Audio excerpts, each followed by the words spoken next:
Hey friends, welcome to a new day. This is Zen, and thank you for joining me on my journey coming back from fear. Today is episode 1, and I have decided to name it The Fear is Born. So there was a story about this guy, and he was on his way home from work, and he stopped off at this diner for a bite to eat.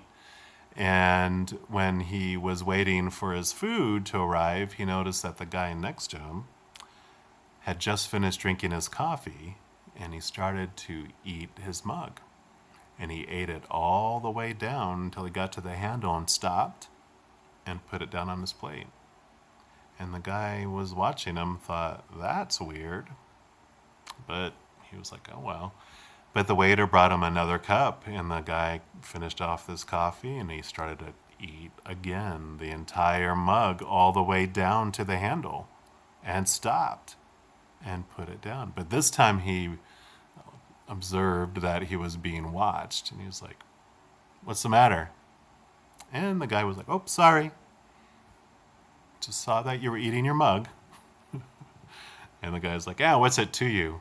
And I was like, well, just thought it was interesting that you ate the entire mug, but you didn't eat the handle. And so what's your problem?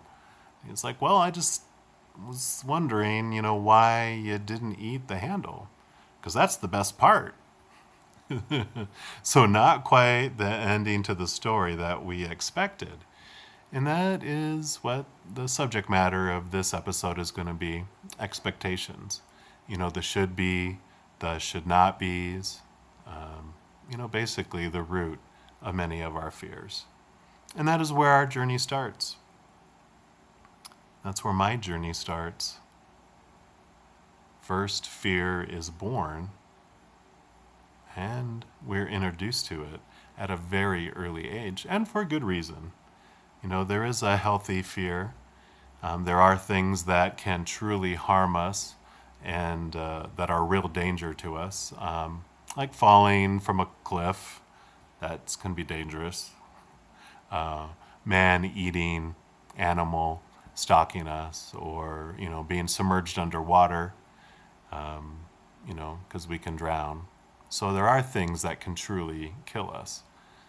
Some of these things can go to extremes. We can have an extreme case of fear of heights, and those types of things can be, of course, handled and lessened with drugs or other conditioning. But we're not going to really focus on healthy fear in this episode. What we're going to talk about are the false fears, what I sometimes refer to as emotional monsters. So where do these monsters come from? Where are they lurking? Where are they born? Well, I hate to be the one to break it to you, but there are inheritance.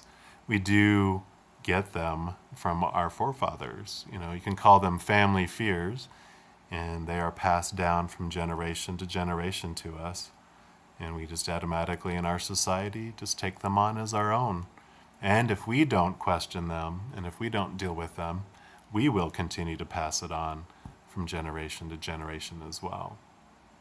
So we get that inheritance through our family. We also from everyone around us. Nice, huh? We're getting this wonderful gift of fear from everyone around us. They have their own inheritance that they're passing on and sharing with us.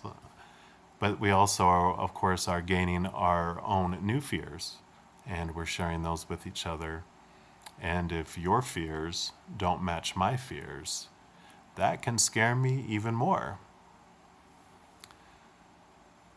And we may not be grateful, for these gifts, for these inheritances at first. But it is why we are here. We are here to experience those uncomfortable emotions. And to experience fear, to experience those uncomfortable emotions, we need monsters in our story. And these monsters, they come in the form of conditional love laws. Those supposed tos, those not supposed tos, the allowable, the acceptable. Pretty much what will permit me to not reject you. And because we don't have the exact same lives, not one person has the exact same conditional love laws. I have twin nieces, and though they might have had a lot of the same type of childhood growing up, they still end up having different friends, different experiences, which totally changed what their conditional love laws are. And they are totally unique, different people. And not only do our conditional love laws differ from one another, they often contradict each other.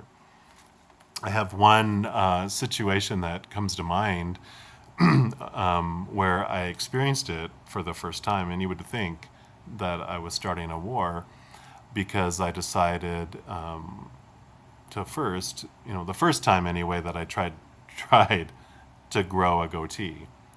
There were people that were upset that I was not clean shaven, and there was people that said, no, you should have a full beard. What's that goatee stuff? Other people thought I should just have a mustache, and others thought I should have chops, and nothing else. And there was people that thought, goatee, good job, dude, and so you got all these different opinions from everyone. All these different monsters appeared from it. And it seemed to differ based on where everyone came from, where they grew up, what their families were like, what influences they had. When we get that from where? We get that from our parents, our siblings, our teachers, our friends, books and movies and the news. We're just constantly surrounded by all these opinions and all these individuals trying to share their laws with us. I thought it was interesting, too, looking at how our conditional love laws have been challenged and changed over time. Even just specifically here in the United States, if you take a look at it, there were villages and small towns, sometimes named after family names because that's all who lived there. And so they all had a kind of the same type of rules and laws. They still differed, but majority of everyone wanted to fit in and feared. So a lot of people at least professed the same laws and rules with that. And then our culture began to change as we moved to bigger cities, as we moved to different states to find work and try new employment. And then we had the internet come where suddenly, boom, out of nowhere, we can now, at our fingertips, understand and see all these different opinions of all these different people around the world and different ways of thinking. You add that to social media, where you have opinions in your face, whether you want it or not. There they are every day. Oop, there's another one. And then cell phones. Now they track us. And no matter where you're at, you can get information, even in inappropriate places in the restrooms and everything else. But wherever we go, there is no escape. Fear will find us. And with all these, varied conditional love laws that are around, they kind of force us to face that we will disappoint someone, somewhere, somehow, sometime. And we discover we won't please any of the people any of the time. And in fact, there's so many different types of should-bes. We're lucky if we'll please one person 1% of the time. But I kind of feel life is designed that way, because nothing external really ever fully satisfies us. Take a look at external things. People change or people die. Situations never stay the same. And things deteriorate, break, or are stolen. So all of these things are unstable things, yet we're taught to define ourselves by these external unstable things. And then we wonder why we feel unstable. But that is the design. I really think that. Eventually, after continual disappointment and all those external things, we're kind of turned inward, to find love within ourselves before we die, hopefully. Some of us are more stubborn than others. Or maybe it's the design, right? And the birth of these monsters looks something like this. What a good boy. You did everything I asked you to do. Look, everybody, he's a good boy. That makes you feel safe. It makes you feel secure. Makes you feel stable. And then it makes you want to continue to do that thing because you liked how it made you feel. Obey. Also, on the other hand, it also looks like this. What have you done? Why didn't you do what I wanted you to do? Why do you hate me? Look at this lip, it's so big now I have to ride it to town. Or, you better do what I say, or else. Or, another, fine. I'm unfriending you on Facebook and I'm going to block you on my cell phone. You get the cold shoulder now. But fear of rejection, that is the power of the monsters. And see how we have been manipulated. See how we manipulate. Just look at it sometime. Whenever you don't do something that someone wants you to do, they act hurt. When that doesn't work, then they get angry and try to control you with their rage to kind of bully you into doing what they want you to do. And if that doesn't work, then you get rejected. You get the silent treatment. And then if you don't try to contact them while they're giving you the silent treatment, then they get all hurt again. And then the cycle just continues and continues. So take a look at that sometime. Observe when it's being done to you, and then look in the mirror and see how we've been taught to do the same to others. It is really eye-opening. But at some point in our lives, we do think we find a tribe that accepts us 100%. Woohoo! Some group with welcoming arms, they're all open, whether it be a political party or religion or even a community. We think we find freedom finally. We can be ourselves. But really, we just switch prisons because they all have their own way of thinking about your life and how it should be. And the eyebrow, you can see the eyebrow of judgment is just around the corner. We get the look, and but throughout this whole journey, we really get to experience feeling worthless. We get to hear words like mistake, wrong, fail.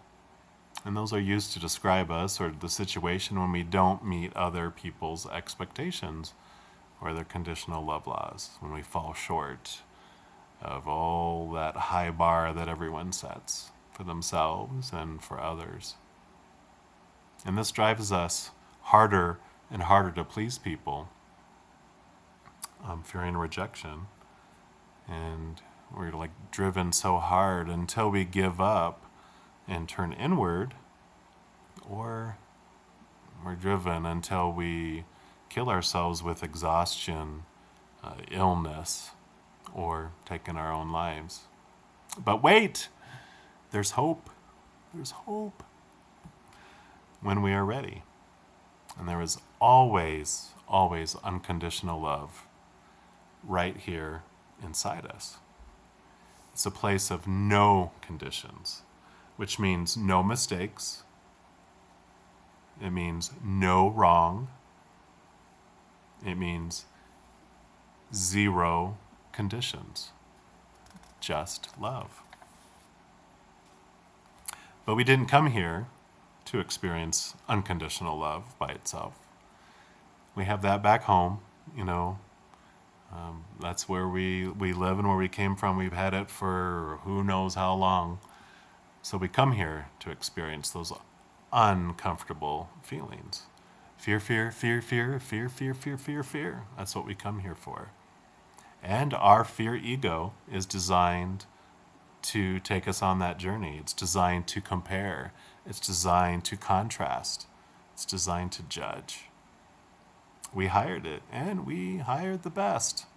It does its job very, very well.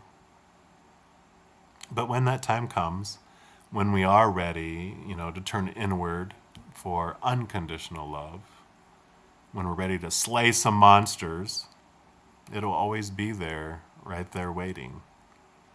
And then we can contrast, fear, all this, the outer external conditional love laws.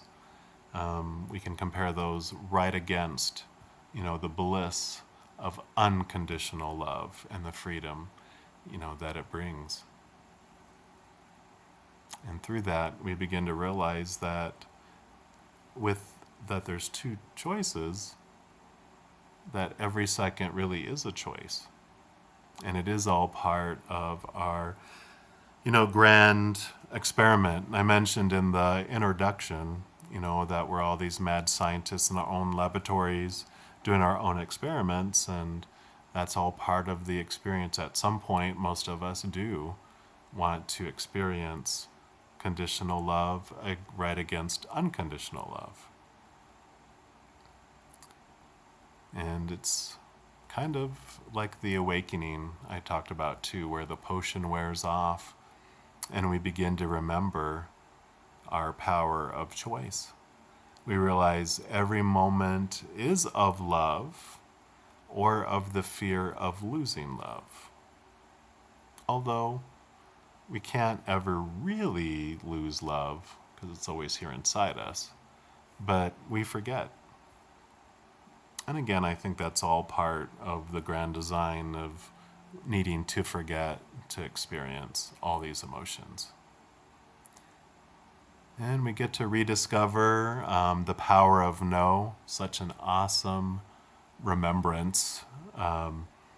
When you realize that you don't have to do anything you don't want to do, it is so empowering.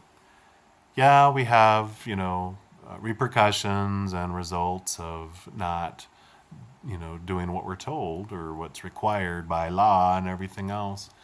And we have to decide for ourselves if it's worth the hassle or the pain. But if we can remember that, like going to work, I don't have to go to work. Now, I may not get to have the things I want or live in the type of place I want or have a vehicle or all those things that I could purchase with working.